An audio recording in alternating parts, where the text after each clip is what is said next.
What is seasteading? Seasteading is the concept of creating permanent dwellings at sea. The idea isn't anything new, and humans have an extensive history of living out on the water. From fishing villages in Southeast Asia, like Halong Bay, to the floating neighbourhoods in Amsterdam. Our aquatic architecture also extends to immense structures like oil rigs and cruise ships, which also home communities. And yet we are still to see the idea go mainstream. But why now would we consider to live on the ocean at all? Recent research predicts that by 2050, 300 million people worldwide will be displaced due to rising sea levels.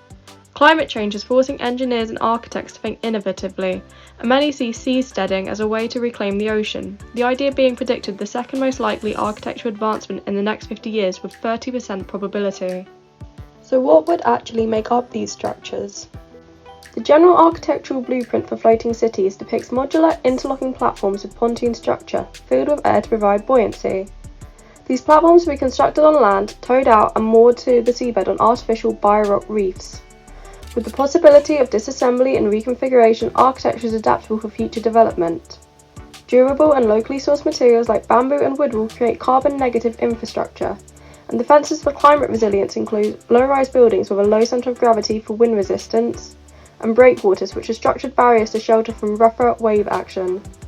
The harnessing of resources like wind, sunlight, seawater, humidity and rain are all critical to successfully provide sustainable and renewable water, energy and food supply.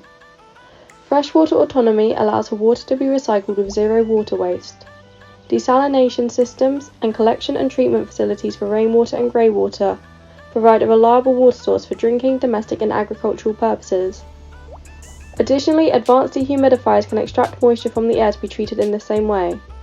The abundant resource of water can also be used as an energy source. Wave energy devices convert mechanical wave energy into electricity. Also, with heat exchange, thermal energy from the ocean can be used for heating, ventilation and air conditioning systems. Fundamental plans for seasteading are designed for the tropics, and so roof space can be utilised with solar panels for further renewable energy generation, as well as sunlight acting as the primary source of light for farming and domestic uses. Wind power is also harnessed with vertical turbines and additionally can power cooling systems. Floating cities are designed for sustainable food production, providing a plant and fish-based diet due to lack of space for livestock. Agriculture traverses through the vertical landscape with outdoor farming and daylit vertical greenhouses above ground. Then below, within pontoon storage, there would be aeroponics, the process of growing plants without the use of soil in air or mist, and aquaponics, which combines hydroponics with aquaculture, the cultivation of plants and water with the farming of aquatic creatures. In addition, 3D ocean farms would extend vertically below the structure.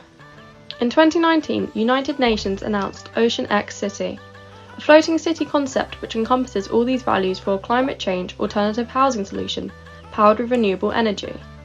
The project uses modular hexagonal pontoons to create neighbourhoods, grouped together to form villages, collaboratively creating a 10,000 resident city. The project aims for a strong sense of community, embracing the sharing of culture such as communal farming.